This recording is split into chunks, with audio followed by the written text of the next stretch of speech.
anybody, really. Like, the standards to getting your citizenship aren't very high, so you can be anybody. I mean, the standards are not high, but whether or not it's easy to get is a different story. But I think, yeah, basically, an American citizen could look like anybody. Could look like literally look through, use your eyes. They could look like anybody in the world. I mean, definitely, but at the same time, like, when you think about, like, immigration stuff, at what point do you start thinking, like, that person might not be an actual citizen or not a real citizen? And, I mean, like, just not that I, like, have those sorts of thoughts all the time, but if someone doesn't understand English, you think to yourself that maybe they're not truly citizen, or they don't really understand this country the way they should understand this country. And you'd expect someone who's a citizen to understand the country that they're citizens of. But what I do know is that people who are... I mean, there's always some favoritism towards one group or the other, but, I think we're working to try to limit that and show that everyone has the same potential, and I think we need to keep fighting for that. So, favoritism in regards to immigration, I think, comes down to the color of one's skin. So the darker skinned immigrants will typically be racially profiled, but since lighter skinned immigrants, can fit in with society, they're not perceived to be as these terrorists or whatnot. So, and then darker skin, since with the problem in Arizona, they're also racially profiled. So it really comes down to the color of one's skin. Limited amount of space, and the United States needs things to prosper and still be like a major world power and keep that up. So there should be specific selection in who comes in and who doesn't. How is favoritism for certain countries or groups shown in immigration right now? I think it's mostly usually on jobs and colleges, like submitting people into colleges and letting people get degrees here and continuing that here. I don't believe the U.S. is establishing favoritism towards a certain country just because through immigration. I'm not really too familiar with the process and politics, so I'm kind of neutral. I think I would ideally like to say yes, because that's what I was kind of saying earlier, but that eliminates the whole idea of equal opportunity. So in that sense, I say no, we shouldn't favor anyone over anyone else, because everyone should have an equal opportunity in this country to prove that they can contribute and not necessarily have criteria to what they already can contribute. Do you think favoritism is given to certain countries or groups shown through the immigration process? Absolutely. I think that non-third world countries, it's a lot easier to get into the United States. Students, it's a lot easier to obtain a visa to come to school here, because you are going to eventually feed into the American system by paying for your school, paying out-of-state tuition, all that monetary value that someone from another country can potentially have as a student. And I think it kind of works the opposite way too.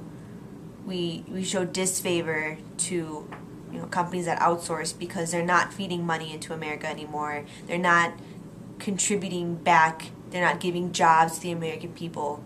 So I think that definitely. Sorry, what was the question? Should gender be considered when applying for citizenship? I don't think gender has anything to do with applying for citizenship. It should be based more on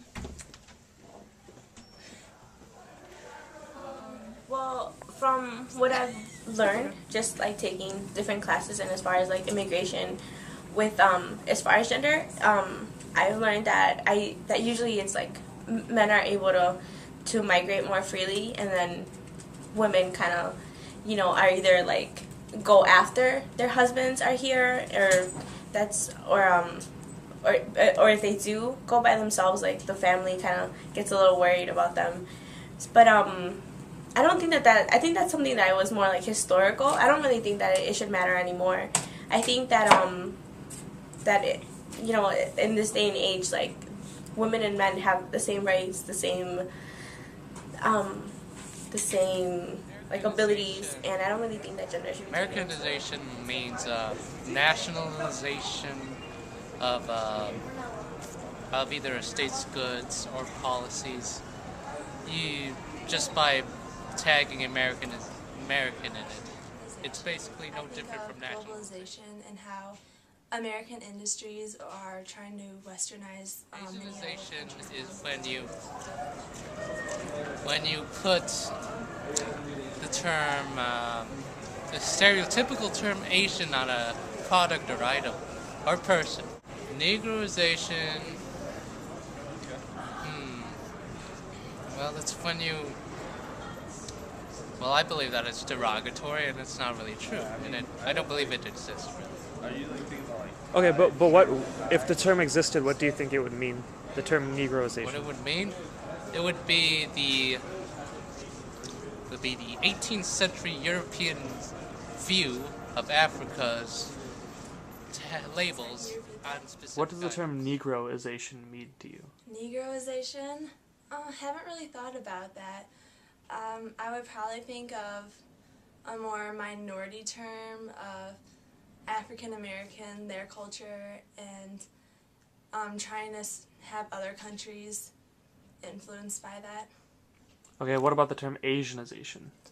I think the same thing as well. Asian industries trying to spread their culture and industries. That it is possible to separate religion from political and personal opinion, and I think that it's something that's necessary. I think that people should try to do that, just because, well, personally, a big part of my religion is just, to be accepting, and I feel like that's, like, the biggest part about being religious or having an affiliation with God is being respectful of other people's opinions and, having your own political agenda, but also accepting other people's political agenda. So I think it should be separate. Political things separate, because I feel like you shouldn't base your decisions on either one completely, but, just make sure you, I don't know, I'm sorry, keep it, stop it. Go ahead. I mean, like, do it over, because I don't, I start to ramble, I don't separate it.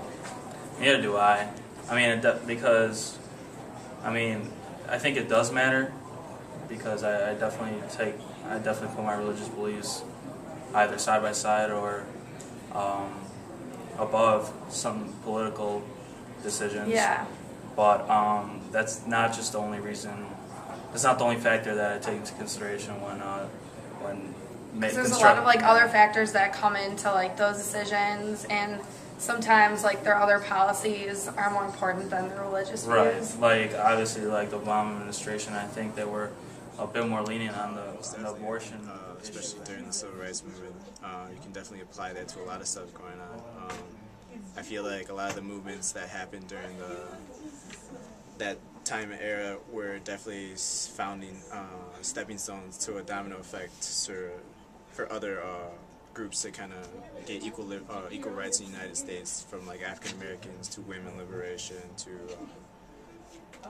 gay rights and all that stuff. So it's definitely a thing we can look back and kind of see that it's the same things that our people are doing. So it's not only the civil rights movement as African Americans or in current times, just because it's civil rights for an equal rights for.